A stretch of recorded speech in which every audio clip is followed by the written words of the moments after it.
Chapter 25. Aftermath. The downside to using her own relatively small shadow to shadow step was that Jo wasn't able to move very far with each jump. She had to keep shadow stepping in quick succession to cover any real distance, and it was starting to wear her down. Finally she stopped, exhausted, just at the tree line leading into the old park. She didn't know exactly where the others had had their fights, but she did know that she had seen them heading in this direction. She had to keep going. With a deep, collecting breath, Jo willed the energies at the core of her being to mix. Her soul and her life energy both increased, and she bore down on that soul with her entire will, holding it back and allowing her life energy to overflow into the air around her. Instantly, she was surrounded by her shimmering golden healing aura. Immediately, she felt her wounds begin to reverse and her stamina begin to return. She took off running and passed into the tree line. With the shadows of trees all around her, Jo had the option of moving much further all at once. But she needed to know where to go. The only place within the old park that came to mind was the ball court where Tucker often defended against challengers. She couldn't see it from here in the dim moonlight, but it was, if nothing else, a relatively central point from which she might be able to spot the others. Her form flickered rapidly between multiple trees' shadows for a couple of seconds, and then she launched herself from within the tree line, black and purple static trailing behind her. She skid to a stop upon the broken asphalt and was relieved to see the other 3 dueling hearts already waiting there. Tucker was sitting inside one of Jen's sigils, colored gold instead of the usual soft purple, and he had his healing aura up. Jen and Sarah were kneeling at his sides. They were talking hurriedly when Jo arrived, but the moment they realized that she was there, they stopped. They looked at her, their eyes alight with relief. Sarah even sprang to her feet and ran to her sister, embracing her, ignoring when she winced. "We were worried about you," Jen told Jo, rising to her feet just as Sarah released her grip and took a step back. "The rest of us finished our fights a while ago, but we heard yours still going." "We were getting ready to come and find you," Tucker announced boisterously, standing up as well with the golden circle, but as he did he flinched, struggling not to double over. Jo noticed the blood covering his clothing and surged forward, looking him over carefully, her face an inch from his torso. "I'm okay," he said, laughing. "The worst of it's healed already." Jo confirmed that he was right, though she winced when she saw the scar where his wound had been. It was long, uneven, and raw. "What happened?" she asked, and Jen and Tucker told her about their fight. When they told the part about Lawrence impaling Tucker on his claw, Jo felt her blood begin to boil. She had to fight to keep her soul contained, but eventually she was able to calm herself down, just in time to hear about how they had finally managed to win. "Where's Lawrence now?" Jo asked, looking around. "He was there," Jen answered, pointing at the place where her opponent had fallen, which was now empty of any unconscious forms. "But at some point he must have come to and left without us noticing." "Monty's still back where I fought him," Sarah told Jo, crossing her arms, "unless he wandered off too." "You beat him then?" Jo asked without thinking. Sarah shot her an exasperated look. "Try and sound a little more surprised next time, won't you?" Jo apologized, and after a moment or two, Sarah did the same. And she didn't say any more on the subject, let alone go into a long description of the fight and how it had progressed. She did, however, say, "Your fight with Karen sounded intense. We saw flashes of soul all the way from here." Jo thought back on the fight, on what she knew about herself because of it, and she chose not to go into detail about it any more than Sarah had about hers. "It was intense," she confirmed. "I managed to do well enough. She ended up surrendering and promised one more time that she and her friends wouldn't come back and attack us again." "Do you believe her?" Jen asked, and Tucker quickly seconded the question. Jo didn't even have to think about her answer, but strangely enough, it was actually Sarah who voiced the sentiment for her. "I do," she announced. "Monty never did anything to make me think he wouldn't do what he promised." "I agree," Jo added. "I think we can trust them, at least this much." She almost said more, almost told the others what Karen had said to her last before she had disappeared, but for some reason she couldn't bring herself to do it. With the fight against the Soul Takers finally over, with her friends all alive and well, Jo didn't have anything left to occupy her attention. She was left to dwell on her feelings for Karen and what they might mean. All of her thoughts on the subject were complicated and confusing, like a tangle of wires. It was going to take Jo a while to pull them apart and make sense of them. Thankfully, the other dueling hearts didn't pick up on any of this and pry. Instead, Tucker argued that Lawrence didn't seem as trustworthy as the other two, but he eventually backed down when Jen sided with Jo and Sarah, pointing out how much Lawrence seemed to respect Karen in her decisions. Jo could tell that he still wanted to argue, that he wasn't okay with letting the Soul Takers off the hook for what they had done, but he was either too tired to press the issue, or he just didn't have any idea what the 4 dueling hearts might do about it. It wasn't long after that the dueling hearts made their way back to Wilson's dojo. Doing so reminded them that the old man had been with them at the start of the fight. Jo wondered where he had been during, and she meant to ask him, but she never had to. As soon as the four arrived at the dojo, they found Wilson waiting for them outside of the front door. He explained that he had been aware of the fights and had planned to step in with his full strength if he ever saw a need, but that he never had.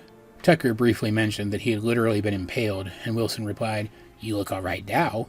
Whether because they were tired or stressed, or just relieved that their long struggle was over, all four of the dueling hearts found that funny enough to laugh at it. By now, it was late into the night. The dueling hearts had all snuck out of their homes. It had been their hope that their parents wouldn't even notice that they were gone. The only exception was Tucker's dad, who didn't care where his son was. He never did. This meant that, like usual, Tucker could sleep anywhere he wanted.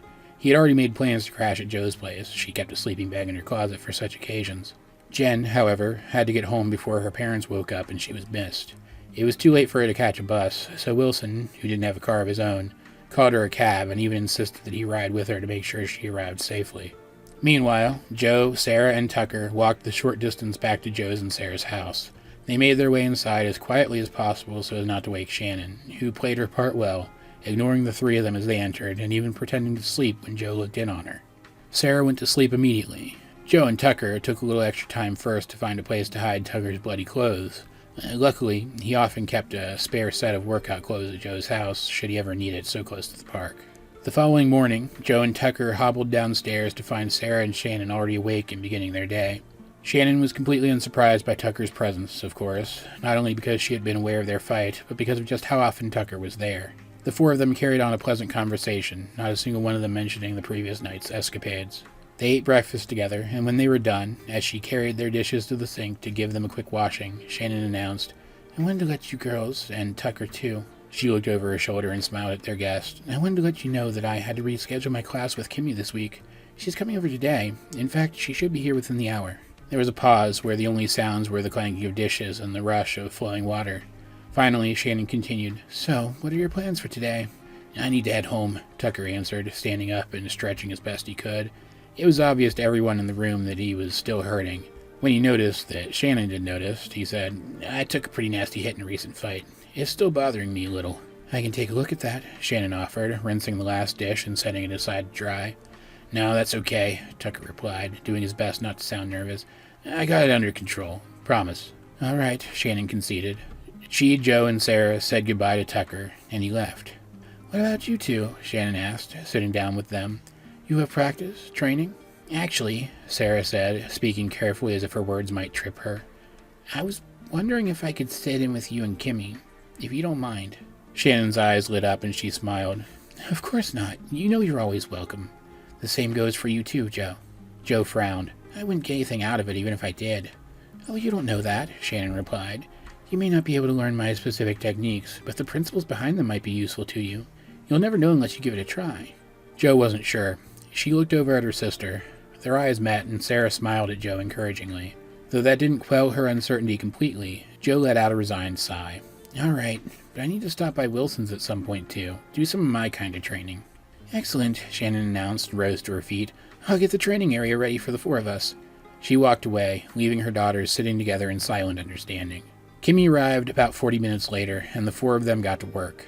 While Joe mostly observed, Sarah actively participated. When it came time to practice life from the earth, Sarah seemed hesitant. Joe couldn't have guessed because she was unaware of the details of her sister's fight, but Sarah was worried that her use of the technique the night before had been a fluke. She had grown because of that fight, however, and so where she once would have given up and gone on to practice the technique later in private, this time she pushed through her uncertainty. She leaned down and touched her palm to the ground, and when she straightened back up, she radiated with power. Shannon and Joe had never been so proud. After the training session was over, Joe made her way, alone, to Wilson's. When she arrived, the old man was meditating in silence. He didn't react to her presence, and so she didn't say anything to him. Truth be told, she was a little bit unsure about her teacher now. She had sensed a hint of deception in his response the previous night, after the fight, and she didn't know what to make of that. She still trusted him. She knew him too well to think he didn't at least mean well, but she thought it best that they not interact too much for a little while. Seeing Wilson meditating, Joe decided that it didn't sound like too bad an idea. She wanted to get in a proper workout, but she couldn't ignore how injured she still was. Maybe taking a day to relax and heal would do her some good. She sat down on the mat at the opposite end of the room from Wilson, intending to conjure up her healing aura. She closed her eyes, only to open them again a moment later when she heard the door open. It was Sarah. She entered slowly, looking thoroughly unsure of herself. She saw Wilson meditating across the room, and just as Joe had, she chose to ignore him. "Hey," Sarah said to her sister. "Hey," Joe replied with a curious half-smile. "I thought," Sarah said nervously, "that we might train together here, too. Maybe you could help me figure out this life aura thing. I can't quite get the hang of it." Joe figured now that she knew exactly how Shannon had felt earlier that morning when Sarah had wanted to train with her. She felt warm inside and had to actually fight not to tear up. "Yeah," she said, "of course." She patted the spot next to her and Sarah sat down gingerly, mirroring Joe's meditative pose. "It's not too difficult once you understand the basics of it," Joe explained. "When you come right down to it, even though it's harder to maintain than a soul aura, it's easier to make, so you should be able to get it pretty quick." She went on to explain the process of creating the aura as best she could, and Sarah hung on her every word. The two of them worked at the aura for hours. Sarah never quite got it, but that was okay, because the two of them met up again the next day to try again, and they would meet up again the day after that if they had to. Neither of them had any idea what the future held for them and the other dueling hearts, but neither of them was quite the same person that they had been before their fight with the Soul Takers. They had already decided that whatever the future had in store for them, they would face it together. Later that same night, after darkness had fallen and her two daughters were sound asleep, Shannon made the short journey to Wilson's dojo as well. When she arrived, most of the interior lights were switched off, just as they tended to be after closing, and yet the front door was still unlocked. Even though she and Wilson had not planned for her arrival, this didn't surprise her in the slightest. Without a moment's hesitation, she pushed open the door and stepped inside. "Come on back," Wilson called from his apartment off to the side of the dojo's main space. Shannon obliged, pausing for only a second to remove her dark, knee-length jacket and hang it on a hook by the doorway. Underneath, she was dressed casually in jeans and a plaid shirt. It was the kind of thing that she might wear around the house on a lazy afternoon. Just as Shannon stepped into Wilson's apartment, she jumped, startled by the piercing, squealing sound of a tea kettle, its contents having reached a rolling boil. Wilson, his body wrapped in a blue housecoat, took the kettle off of the burner of his countertop gas stove and poured its contents evenly into 2 mugs. Immediately, the powerful aroma of some variety of black tea exploded throughout the entire room. Shannon, still completely unsurprised that Wilson had been prepared for her arrival, even though she had only come to the decision herself a couple hours prior, took a seat at a small square folding table set against the wall across from the doorway. Wilson walked over with both mugs, placed one in front of Shannon, and placed the other in front of himself as he took the seat across from her. For a long several seconds, neither of them talked, instead staring at their mugs as if trying to see shapes in the rising steam. Finally, Wilson spoke first. "They did better than I expected them to do," he announced. "I have to admit, all 4 of them had me worried for almost the entire fight, even if I didn't let it show." "You let it show," Shannon interjected with a light chuckle. "Someone else might not have noticed, but this is me we're talking about. I know you too well." Wilson frowned and straightened his thick glasses. "Well," he said, "either way, it's obvious that, in the end, you were the one who had faith in their abilities while I didn't. It makes sense. You know them better than I ever could, especially Joe and Sarah." "That's funny," Shannon replied, almost argumentatively. "I sometimes think that about you in regards to Joe." There was another pause. This time Shannon took the opportunity to sip her tea. It wasn't her favorite variety, but it wasn't exactly objectionable either, and drinking it gave her an excuse not to say anything else for a little while. Finally, as she placed the mug back down on the table, Shannon said, much more calmly now, "I'm sorry, but it's been a stressful couple of weeks." "For both of us," Wilson asserted. "Of course for both of us," Shannon agreed. She knew that Wilson cared about her girls as much as she did. "That's my point," Wilson insisted. "I allowed the stress to get to me, but you didn't. I'm trying to apologize." "There's no reason to," Shannon told him. "A few days earlier, I would have been right there with you, ready to intercede in their heart-to-hearts. It wasn't my belief in them that kept me back and kept me hopeful. It was Joe's. It's like I told you, she convinced me that I didn't have to worry, and she did it without even knowing how much I had to worry about." "She's remarkable," Wilson stated simply, his face lit up by a warm smile. He took a sip of his tea and continued, "But you're wrong. I do have reason to apologize. I told Sarah that I believed that she would find her connection to life energy when she needed it, but when she was losing, I forgot those words. I just—" "Stop it, John," Shannon interrupted, her tone cold and deliberate. She pushed her mug away and crossed her arms. "I already told you. I was just as worried, just as unsure. It's all right to doubt them. They're just children." "Maybe it's not them that I doubt," Wilson countered, his tone equally intense. "Maybe I doubt us. Maybe my problem is that they are, in fact, children, and yet we put them through this. We allowed their second fight with those 3 to happen. The two of us together, we could have obliterated those young soul-takers, and you know it as well as I do. He thought back on all of the meditations he'd done in preparation to fight Joe, not to accrue the power to do so, but to keep his power from going out of control when he did. Yeah, Shannon snapped, but you know as well as I do that the two of us can't defeat him, let alone both him and his entire organization. If it even is him, Wilson said dejectedly. There isn't anyone else it could be, Shannon replied. It's not like he ever went away. It's not like he stopped being the best reason why we haven't heard from the other masters in years. We could, Wilson began half-heartedly, but Shannon interrupted him. No, we couldn't, she insisted.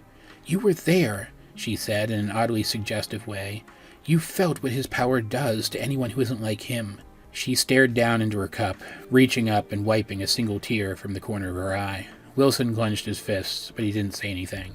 Do you think I enjoy this? Shannon asked.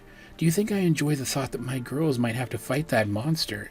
Seeing him the things he could do. It still haunts me to this day. But if he really is getting stronger again, what else can we do except prepare them? I hate the idea of my girls fighting my enemy.